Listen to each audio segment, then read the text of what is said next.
যশোর সদরের আয়শা আদর্শ মাধ্যমিক বিদ্যালয়ের নবগঠিত বিদ্যালয় পরিচালনা পরিষদের সভাপতির দায়িত্বভার গ্রহণ অনুষ্ঠান শনিবার সকালে প্রধান শিক্ষকের কার্যালয়ে অনুষ্ঠিত হয়েছে। এতে বিদ্যালয়ের প্রধান শিক্ষক, নবগঠিত কমিটির সভাপতি, ইসালি ইউনিয়ন বিএনপির সাংগঠনিক সম্পাদক ইকরামুল ইসলামকে ফুলের শুভেচ্ছা জানান এবং দায়িত্বভার তুলে দেন।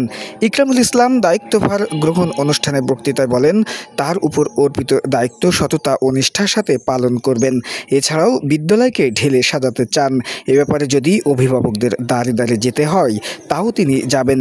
এ সময় বিদ্যালয়ের প্রধান শিক্ষক মোশাররফ হোসেন এর সভাপতিত্বে উপস্থিত ছিলেন ইসালি ইউনিয়ন বিএনপির সভাপতি অধ্যাপক মাহমুদ আলম, সাধারণ সম্পাদক মাহমুদ হাসান লিটন, যুগ্ম সাধারণ সম্পাদক ইমাম হাসান, সামাজিক ব্যক্তিত্ব প্রফেসর শামসুদ্দিন আহমেদ, সহসভাপতি জাহিদ হোসেন, মাস্টার ফজলুর রহমান, অভিভাবক সদস্য মোহাম্মদ আশরাফুল ইসলাম, শিক্ষক প্রতিনিধি মোহাম্মদ তৈয়ব হোসেন, ইউনিয়ন বিএনপির নেতাকর্মী, বিদ্যালয়টির সহকারী শিক্ষক মণ্ডলী, এলাকার সুধীজন সহ বিপুল সংখ্যক অভিভাবক উপস্থিত ছিলেন।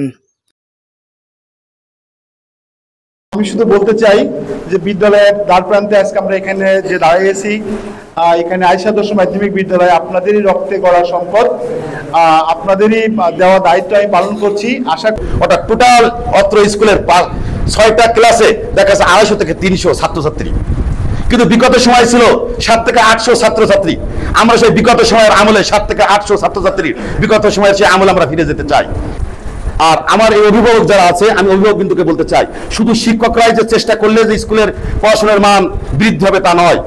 কারণ একটা ছাত্র স্কুলে থাকে 7 থেকে 8 ঘন্টা, কিন্তু বাদ বাকি যে 15 থেকে 16 ঘন্টা তার নিজ বাড়িতে কিন্তু থাকে।